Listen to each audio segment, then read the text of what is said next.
the most common misconception people have had when it comes to egg donation? You're giving your baby away. Yeah. It's not a baby. If the sperm is not in that egg, it's not a baby. And it's not in your uterus, so you're not carrying it. It's physically something that you are making, you're producing, that you produce every month anyway. Yeah. So it's been taken out, and another embryo has been made. And this is also where the gay couples or any other couple will come in and say, rather than adopt, they'd rather have their own sperm, because then it's attached to them. It's like, what's that word? It's their own blood. Yeah. It's just another, obviously the egg, but it's their DNA and stuff that's going to be in there. So it's not like they're not related to the child. So that's what people say to you. How can you give your baby away?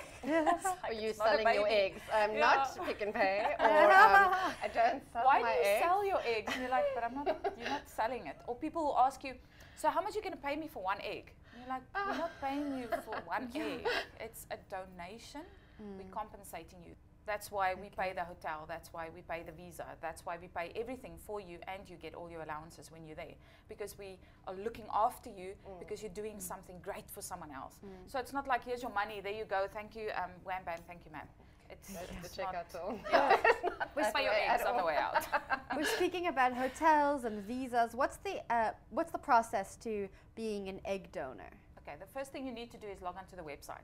Then we have a screening process where if you are a smoker or a heavy drinker or a drug addict, it'll throw you out immediately. We also, when you're on the website and you go through, then we ask you all your backgrounds. So we ask you all your medicals, your grandfather, your grandmother, your brothers, your sister, eye color, hair color, that type of thing. So everything is in there. And then when you're done, we interview you. If you get chosen, then we also do a psychoanalysis on you to see if you know what you're doing. Yeah. And if you're all okay there, with this process. and if you understand where it's coming from. We also have a lawyer that will go through you with all your contracts, because some of the girls don't understand all the legal stuff. So we have a Skype and he'll chat to you and explain everything to you. So everything is above board. It's legal, nothing is illegal. If you do get chosen, then there's another process, obviously, where you start. It's a longer process, but it's not a difficult one. It's just a long application. That's all it is. How do you physically what's the process like to get the egg from you? Is it an invasive process? It is quite, yes. We start off by giving you medication. We check your AMH. The doctors check your AMH because we're not the doctors. Then they will give you medication, which you will inject for about 7 days. You will get scanned every 3rd day, which is also something we do there when we're there, because the doctors check you there, not in South Africa itself, because we don't want the donors traveling when they're on medication. It's fertility medication where we make a little bit more eggs. It's just after your menses of the month. So we'll make more eggs. They'll grow a little bit bigger. You'll use the medication, and then you will go under for about 15 minutes. 15, 20 minutes tops.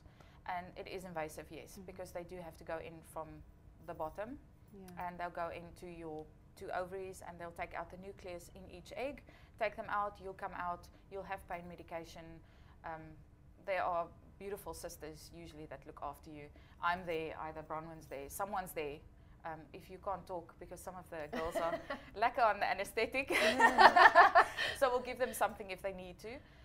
But other than that, yes, it is invasive, but if you're fine with it and there's someone there, you should be okay. Now you said there, if I'm donating an egg in South Africa, does my egg go outside of South Africa? No, if you donate here, it's for a company here. Okay. That's why we fly you overseas, because we don't do the process here, we fly you international. Why?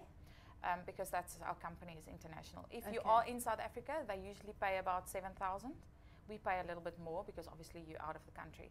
In South Africa, they have laws which you can't pay more than, I think it's 7,000. I don't, you know.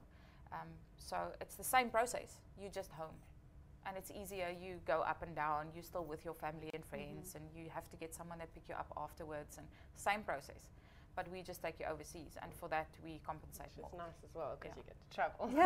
And does the egg stay overseas? Yes, it stays there. It stays there, Yeah. so it's not going to be in South Africa. No. How many times can one person donate? According to the laws, 4 times. 4 times. Okay. Also for your own health and safety Yes. factors, you Yeah, want it's to better. keep it to the. Yeah.